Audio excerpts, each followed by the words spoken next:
Hi, I'm Linda, and this is No Frills ASMR. I thought today we could have a very casual chat about the Bible story from Exodus 32 about the golden calf. It came up recently, and I was like, yeah, I know that story. And I was telling my son the story and just thought, I'm forgetting details. I'm no Bible expert, theologian, anything like that. Although I did read the whole Old Testament for Bible study one time. But anyway, I just think that they are kind of interesting stories that you might enjoy. I have the book, The Dictionary of Cultural Literacy here, which some of you know is like one of my favorite tomes. That's a weird word. I have no idea why that word just popped into my head. But anyway, and in here they have the golden calf. So I thought we could read that first, just to give a little, or should I just go into it and we'll read this later? Yeah, well, I don't know. I don't know whether it's better to be a surprise or, actually, you know what? I'll just go into it. We'll look at this later, okay? So just so you know, this isn't going to be like a, if you don't watch all the time, it's more like drunk history version of the Bible. Whoops. This was on sale at Target for pretty cheap. I was happy. Okay. So the story begins. Well, let's go back in time. Let's go back even further than where the story begins. Because I think this is the part that I was like, I got to remember all this. I think it's important to understand what happens before the golden calf incident. So in Egypt, the Israelites are enslaved by the Egyptians and Pharaoh. And they're like, hey, we got to get out of this. This isn't good. We're building all these temples for these Egyptians. And we went out. And Moses, who's an Israelite, well, Moses' story is the one where the Pharaoh at the time hears, we'll just do a separate video on Moses. But basically he's going to kill all the firstborns. And so Moses' mom puts him in a little basket and puts him in a river, and Pharaoh's daughter finds him and raises him not knowing who he is. And nobody knows. But he ends up doing exactly what the prophecy said. Anyway, that's a different story. Okay. So Pharaoh is in Egypt, and he has all these enslaved people, and who are the Israelites. And the Israelites say, Moses, you got to get us out of here. So Moses is like talking to God and everything. He's like, I got to get these people out of here. So God sends, and this is a separate video too, and maybe I've already done this video, I can't remember, but the 10 plagues. So those are like all crazy things. You got the frogs and the locusts and the darkness.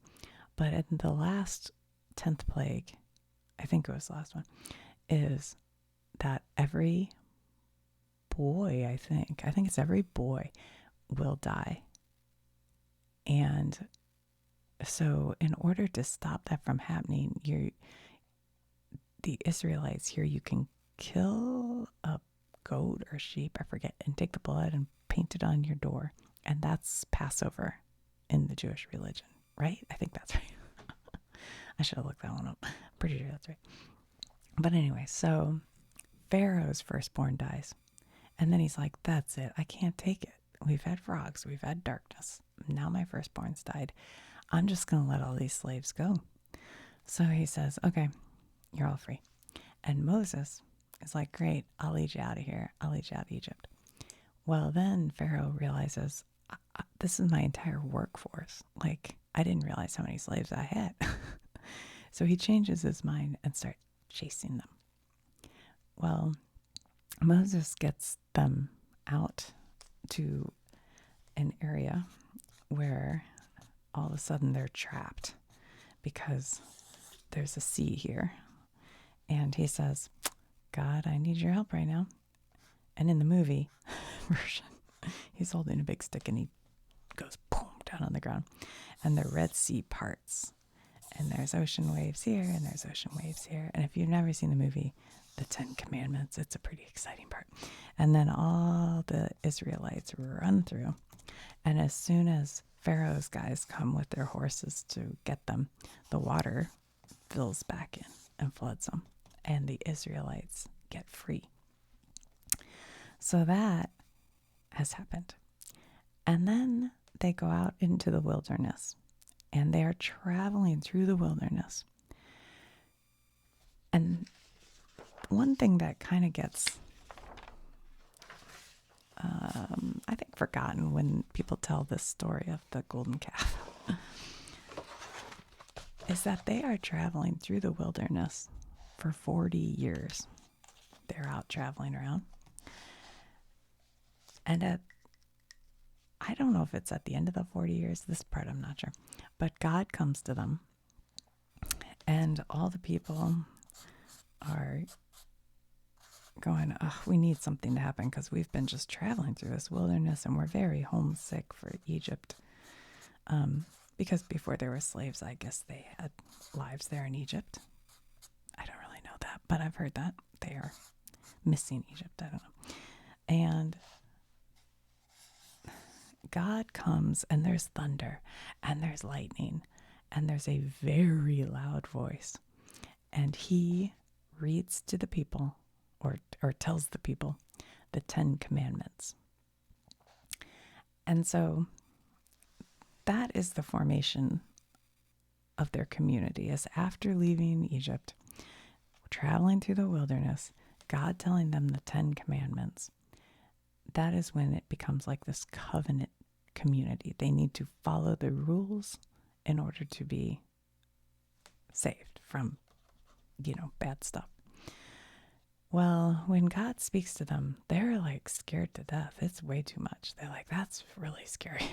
So they go to Moses and they're like, Moses, you be in charge of talking to God and you come back. I mean, Moses' nose kind of big, but they say, and then you come back and tell us what he said because that was all way too much for us. So Moses is like, okay. So Moses, and he has a guy he brings along with him named Joshua. They climb up the mountain, and this mountain is called Mount Sinai. How do you spell Sinai? That's not it. One thing I'm not is a good speller. I think maybe it's that. Does that look right? Sinai. I think so. All right. So Moses and Joshua, they climb up Mount Sinai. And this is where they talk to God. And they're like, yay, God. So I think Joshua is kind of down here. I don't think he goes all the way up, but I'm not really sure about that. And so Moses is up there talking to God. Well, down here in the community is Aaron. And Aaron is Moses' brother, like biological brother from my understanding. It says in the Bible they are brothers. And they have a sister named Marian. But anyway, so Aaron's down here. And God has talked to Aaron and said, you're doing good work. You're pretty good. So you're good to be in charge. So Aaron's like, okay. So he has all these Israelites, and there are a lot of them, thousands of them. And they don't know how long Moses is going to be up here talking to God. So, 7 days goes by, 10 days goes by. Guess how many days go by? A very common number in the Bible. 40. I believe it's 40 days. And at this point, they have talked to Aaron and they said, we need something. Like, we're feeling very anxious. We don't know if Moses is ever coming back. He's disappeared. That God was really kind of scary.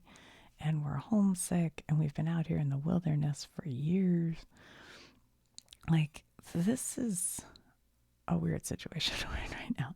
And we need something visible.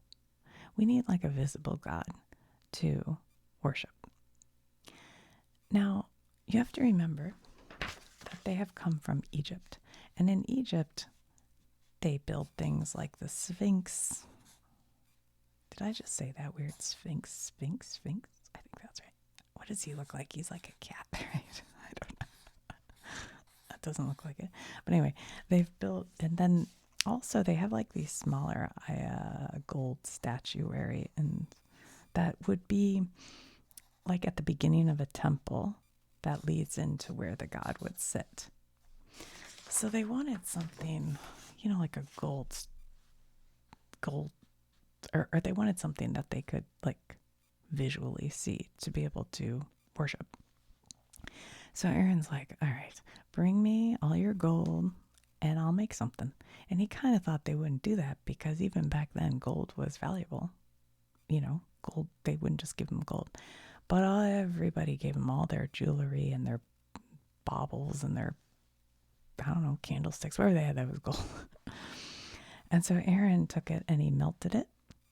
And I think there's a story where Aaron claims it just became a calf. He didn't form it, but I don't know. So he makes a golden calf. I don't know if I can draw that, but it's like, a baby cow. And back then, I think calves had symbolism as, So anyway, he makes this golden calf, and the people are like, oh, yeah, this is great, because now we can have something to pray around and stuff. So they start having a party, and they're dancing, and they're excited, and they're like, yay, this is fun. We're going to praise this golden calf. Well, God is up here, and he gets wind of it. We'll just make God like a big cloud, because we can't make the face of God. That's against the Bible. So he says, hey, Moses, your people are doing some stuff down here, and I'm going to destroy them. I think he kind of said that. I could have that wrong, but I think that's kind of what he said. And Moses intervenes. He's like, no. These people have been loyal to you all through the 40 years in the wilderness. And they followed you through the Red Sea, which was very frightening, and we didn't know how that would go. They put up with the plagues. Like, come on. Like, let's go talk to them. So God says, all right, I'm going to give you a shot. So Moses comes down the mountain, and while him and Joshua are partway down, they start hearing the partying going on. And they're like, oh boy, what is this? So Moses gets down, and now he's really mad. He's mad because when God came and spoke to the people in the 10 Commandments, I should have the commandments here, but the first two were like, no false gods, no making idols and praising them. These things are not allowed. And so Moses is like, what are you doing? This is not okay. So the first thing Moses does is he destroys the calf and he turns it into dust. And he puts that dust in their only water supply out here in the wilderness. And he says, now you have to drink it. And he makes all the people drink the golden calf. And there are a lot of different interpretations. It doesn't really tell you in the Bible exactly why that happened. So that's kind of up to everybody to sort out, I guess. But some people feel it was to prove that, like, this had no real power, that you can break it down and drink it and excrete it, and that means nothing. Some people think it was more, I don't know. So anyway, that's what he did. And then Moses went to Aaron, his brother, and was like, what, happened here? How did you let this happen? And he got pretty mad at Aaron. He confronted him. But anyway, Moses says, look, we are going to call for those who are loyal to God to step forward. So Moses said, whoever is on the Lord's side, come to me. And the tribe of the Levites, came to Moses. But a lot of people did not. And they were like, we think this is, you're getting way too mad about the calf thing. We don't want any part of this. So a bunch of people were over here going, no, no, no. So Moses says, look, here's what's going to happen. They didn't follow the covenant of God. We have a covenant. And the covenant was no false idols. So take out your swords, put them by your side, and take care of business. So the Levites carry out the judgment in the camp, and they killed 3,000 of the people who would not commit to God alone. So after that, well, Moses climbs back up Mount Sinai and talks to God again and asks God for forgiveness and to forgive the people. And God renews his covenant with the people, and he writes with his finger a second set of commandments on a tablet. Oh, I forgot that part. I forgot that he already had the tablets. He had them after the 40 days. And when he came down, he was so mad he destroyed the tablets. Moses did. I forgot that. Dang. I may have to redo this. But anyway, when Moses came down, before he destroyed the calf, he destroyed the tablets. That was the very first thing he did. So he had things written by God's finger and he destroyed them. But anyway, he went back up and God gave him brand new tablets that had the 10 commandments written by God's own hand on them. And the Levites became the religious tribe of Israel. And so they are the priests and the people who built the temples. So that was kind of their position after this, with this covenant. And the 10 commandments, the Levites built the original tabernacle with, I think God gave them like specifics for how to build that. And that is where they were kept inside the Ark of the Covenant, which some of you might know from Indiana Jones. And then after they moved them out of the wilderness, out of the tabernacle, King Solomon built the Temple of Jerusalem, and they were kept in the Ark of the Covenant in the Temple of Jerusalem. But now it's unknown where they are. The Ark of the Covenant disappeared after that. Okay. I think that's the story. What am I missing? But now I'm wondering if I have to re-record because I forgot to say that one part. Oh, well. So, there's, like my feeling, because I'm like a, what do you call it? Empathetic person, is that it seems awful these 3,000 people were killed. But during the Old Testament, it was a lot harder during the Old Testament. The New Testament, then Jesus came and was like, no, we have to turn the other cheek. It's like more, but this is the time when they're setting up the religion and they're building covenants and what you have to abide by and blah, blah, blah. So I guess that's why it was a much harsher God in the Old Testament. All right, so let's read what they say in here.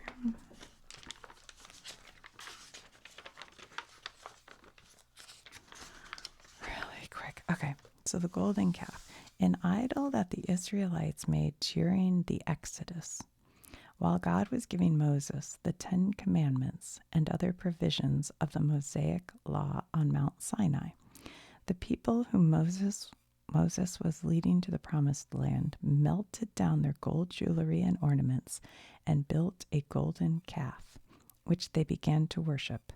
Moses came down from the mountain carrying 2 stone tablets on which the 10 Commandments were written. When he saw the calf, he smashed the tablets and made the people destroy the idol. Oh, okay. So he smashed the tablets and the people destroyed the idol, but then he did put it in their water. Okay. By extension, a golden calf is any false god or anything worshipped undeservedly. So that's that story. Let's see if they have the, well, I was thinking of looking up. Well, I'll tell you what, since we're in the Bible section, let's just look up Moses real quick. One of these days, I can't remember if I did the plagues. I kind of think maybe I did, but I always love talking about the plagues. I think they're fascinating. It's like a good story, you know? Like who, well, I was going to say who came up with that, but I guess some would say God himself. Oh, here's the plagues of Egypt. Wait a minute. The traditional name for the set of disasters that God inflicted on Egypt before the Pharaoh let Moses lead the Israelites out of Egypt to the Promised Land. The plagues, as recorded in the book of Exodus, included swarms of locusts, hordes of frogs, and a scourge of boils. Oof. After the 10th and most horrible plague, in which the angel of death killed every Egyptian firstborn male child, including Pharaoh's son, Pharaoh finally freed the Israelites. Okay, so I had that. Where is Mo? Let's see. Oh, do they have Aaron in here, actually? Let's look up Aaron. I don't know. Probably not. I don't think so. Aaron. No. Wait, it would be over here, wouldn't it? Because here's Abraham. Nope. Okay.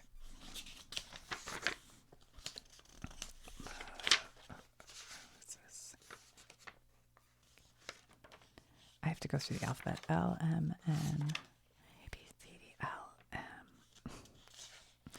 Mary. Oh, here's Mosaic law. They said that in that golden calf.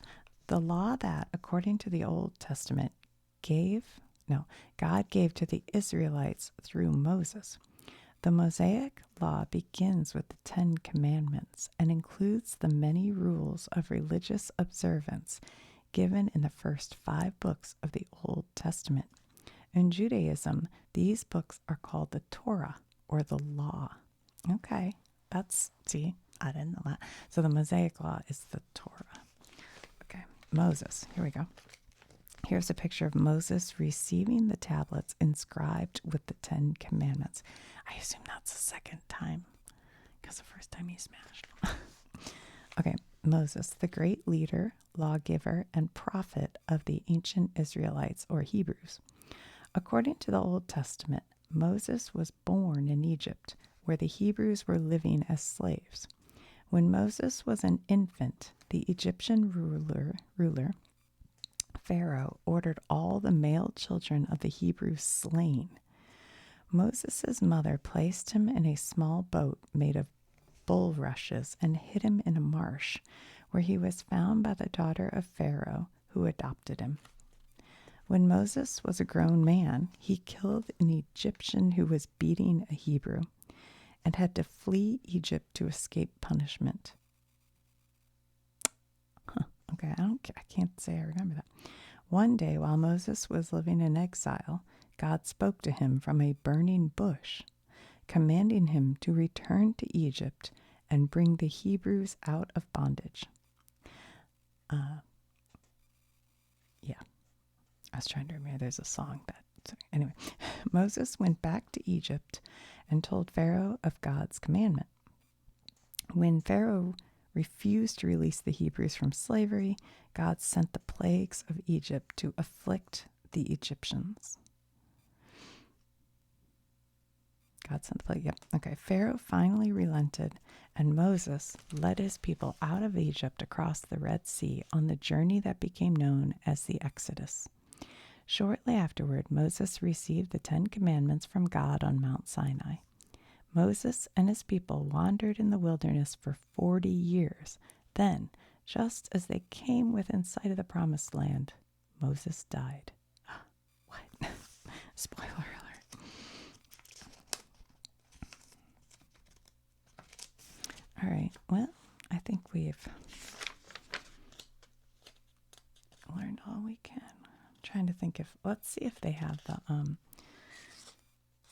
Pharaoh, the title of the kings of ancient Egypt. Promised land. Let's look at Promised Land. The land that God promised he would give to the descendants of Abraham and Isaac and Jacob.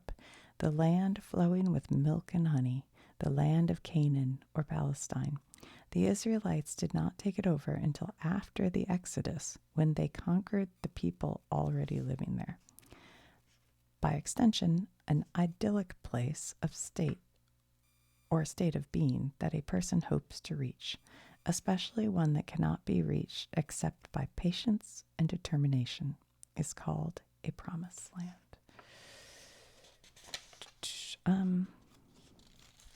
Here's the parting of the Red Sea. Do you want to read that too? We may as well. Okay. An action of God at the time of Exodus that rescued the Israelites from the pursuing forces of Egypt. According to the book of Exodus, God divided the waters so that they could walk across the dry seabed. Once they were safely across, God closed the passage and drowned the Egyptians. Most scholars agree that the Red Sea spoken of in this account is not the deep water Red Sea of today, but the marshy Sea of Reeds farther north, and that the opening and closing of the seabed took place through violent storms, as mentioned in the book of Exodus. Wow. Well, I guess it depends on your beliefs on that. I don't know. What else? 10 Commandments. The commandments engraved on stone tablets and given to Moses by God on Mount Sinai. These commandments are the heart of the divine law in the Old Testament. Oh, they have the commandments here. Okay. 1. I am the Lord thy God. Thou shalt have no other gods before me. 2. Thou shalt not take the name of the Lord thy God in vain. 3. Remember the Sabbath day and keep it holy. 4. Honor thy father and thy mother. 5. Thou shalt not kill. 6. Well, thou shalt not kill, but they killed 3,000 people in that story. Interesting. Okay. 6. Thou shalt not commit adultery. 7. Thou shalt not steal. 8. Thou shalt not bear false witness against thy neighbor. 9. Thou shalt not covet thy neighbor's house. And 10. Thou shalt not covet thy neighbor's wife, nor his manservant, nor his maidservant, nor his ox, nor his ass, nor anything that is thy neighbor's. There you go. All right. Well, kind of an interesting story.